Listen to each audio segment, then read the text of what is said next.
The cabin stood crooked against the wind, its roof sagging, timbers gray and splintered with time. Folks in town laughed when they heard Elijah Boone had bought it for 50 cents, muttering that the place was cursed, that it wasn't worth the nails holding it together. But Elijah wasn't a man for superstition. He wanted solitude, a roof to keep the rain off his head, and maybe a place to mend the broken edges of his life. 50 cents for 4 leaning walls seemed a fair enough trade.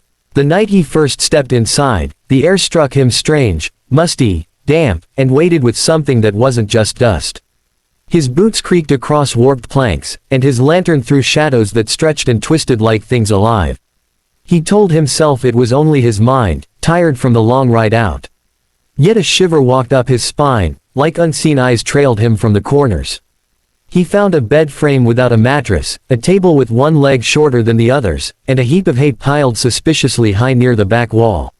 Someone had spread it too neat, as if it were meant to hide something rather than feed stock.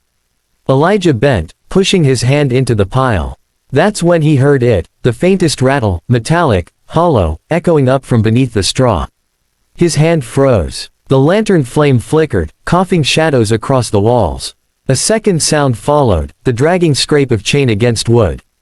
Elijah's blood ran cold. With a slow, deliberate motion, he pulled the hay aside, revealing old planks beneath.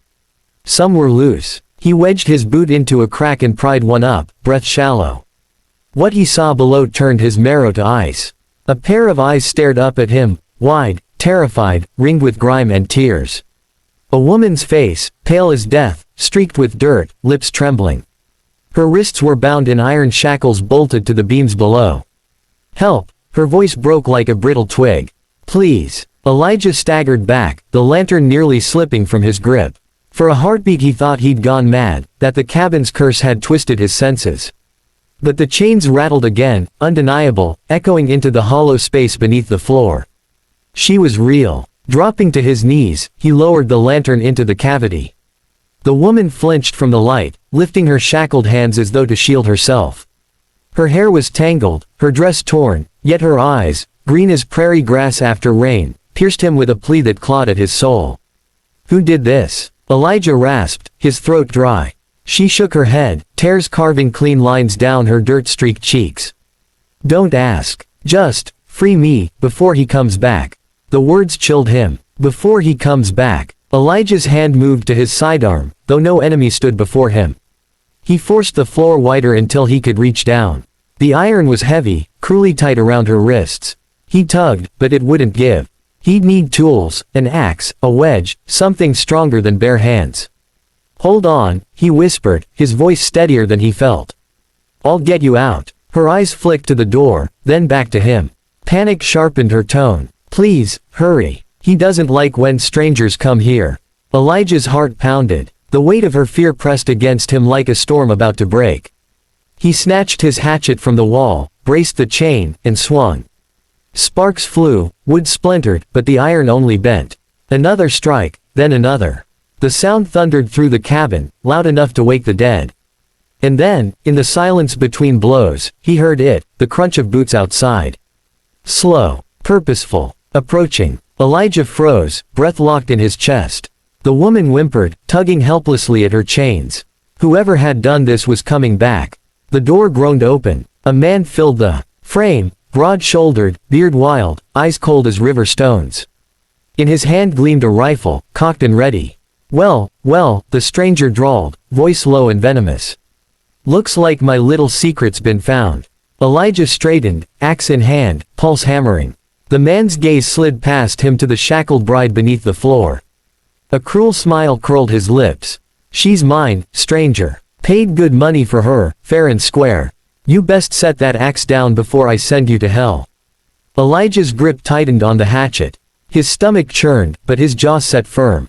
"You'll have to kill me first." The rifle lifted, its barrel gleaming in the lantern light. The room shrank, heavy with death waiting to strike. Then the woman cried out, desperation cracking her voice. "Elijah, behind you." He ducked instinctively. A shot split the air, wood exploding where his head had been. Elijah rolled, axe flashing upward. The rifle cracked again, deafening, but Elijah was already inside the man's reach. Steel bit into flesh. The rifle clattered to the floor. The struggle was brutal, wild, filled with snarls and curses. Elijah fought like a man possessed, each swing of the hatchet fueled by the image of those shackled wrists, those pleading eyes. The man bellowed, staggering, blood darkening his shirt. With one final blow, Elijah sent him crashing to the floorboards, motionless. Breath ragged, Elijah dropped the hatchet and stumbled to the woman. His hands shook as he swung again at the chains. This time, iron split. One shackle broke, then the other. She collapsed into his arms, sobbing, clutching his shirt as if afraid he might vanish. "You're safe now," he murmured, though even as the words left him, he knew safety was far from certain. The man's blood seeped across the floor, and already the silence outside seemed too deep, too waiting, as though the prairie itself held its breath. She lifted her face, eyes blazing with a strength that belied her broken state. "We have to leave. Now." He wasn't alone. Elijah felt the weight of her warning settle heavy in his chest. He grabbed the rifle, slung it over his shoulder, and helped her to her feet. Her shackled wrists trembled, raw from the iron, but her steps were determined. They burst into the night, the cabin shrinking behind them, its secrets left bleeding in the dirt. The stars overhead shone sharp and cold, and the wind carried distant sounds, voices, the faint neigh of horses, men moving closer. Elijah tightened his grip on the rifle. 50 cents had bought him more than a cabin. It had bought him a battle, a burden, and perhaps a destiny he never sought. Beside him, the bride stumbled but refused to fall, her hand gripping his arm as though they'd known each other longer than a breath.